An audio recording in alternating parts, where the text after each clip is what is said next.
Hello, my name is Teacher Celeste and Merry Christmas. Yes, today is Christmas morning and I did teach 6 classes, so I was up at 3:30 to begin my class at 4:30. Had to get a little caffeine before I actually began the early morning.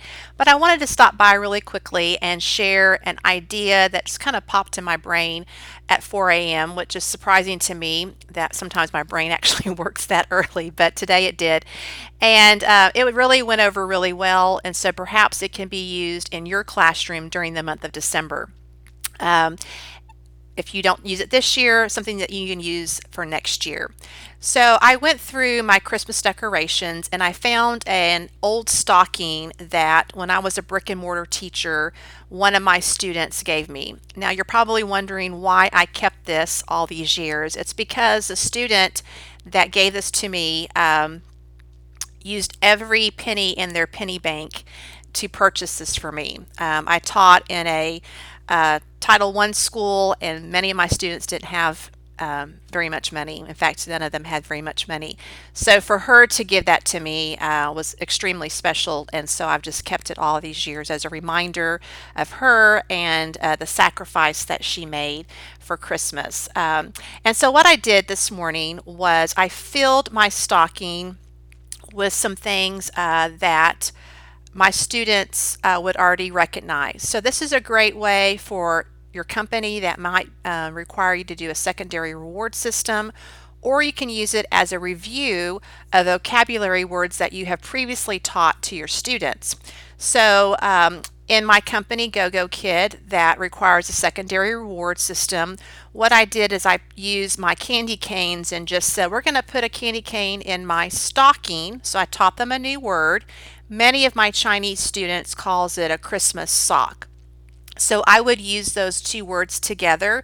This is my Christmas stocking. We're going to put the candy cane in the Christmas stocking, and try to teach them the new word for that.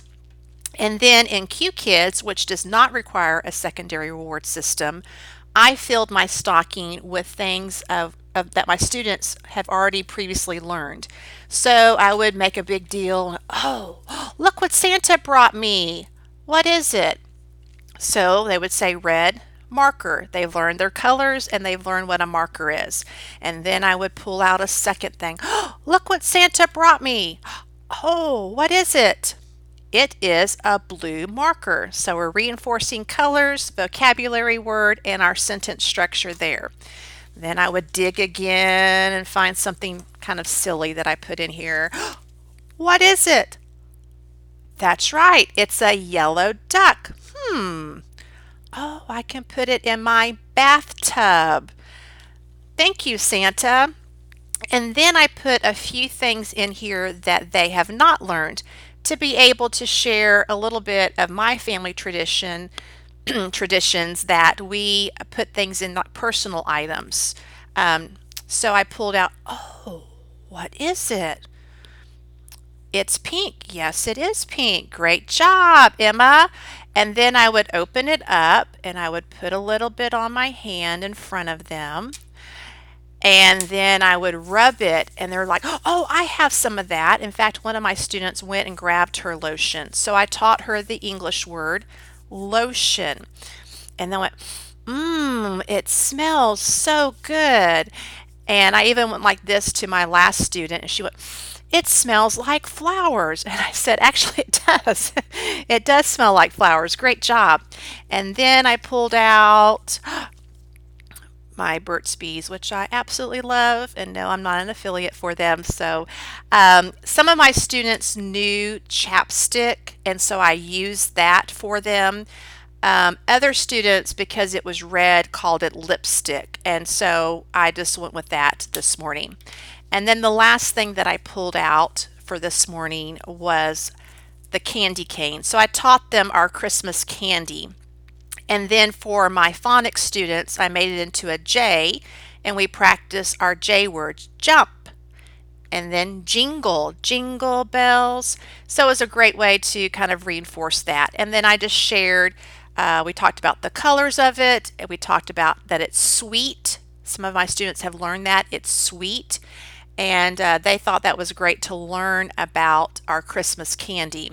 So if you have a stocking, whether it's your personal stocking or one that you find at the dollar store, you might could use this to reinforce vocabulary words that your student has already learned, or use it as a secondary reward system in your company that might require that for you. So if you're not teaching, you are missing out on a lot of fun. Even on Christmas morning, it was worth waking up at 3:30 in the morning for me to be able to teach my students. They were so excited. Some of them had really practiced a long time to sing. Actually, one of my students sang to me Jingle Bells in Chinese. First student to ever do that. That was really special.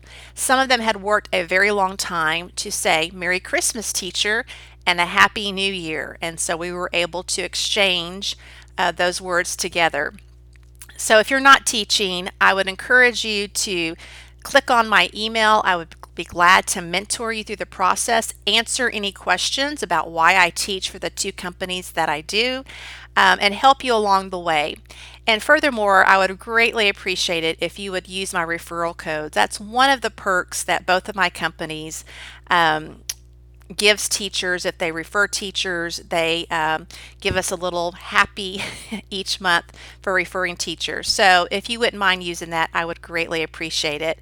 So if you have any questions about online teaching or about different ways to use a Christmas stocking, I would love to hear how you used it in your classroom. And I hope that you will subscribe and like by clicking on that bell, and that way you will be notified of other videos that I upload.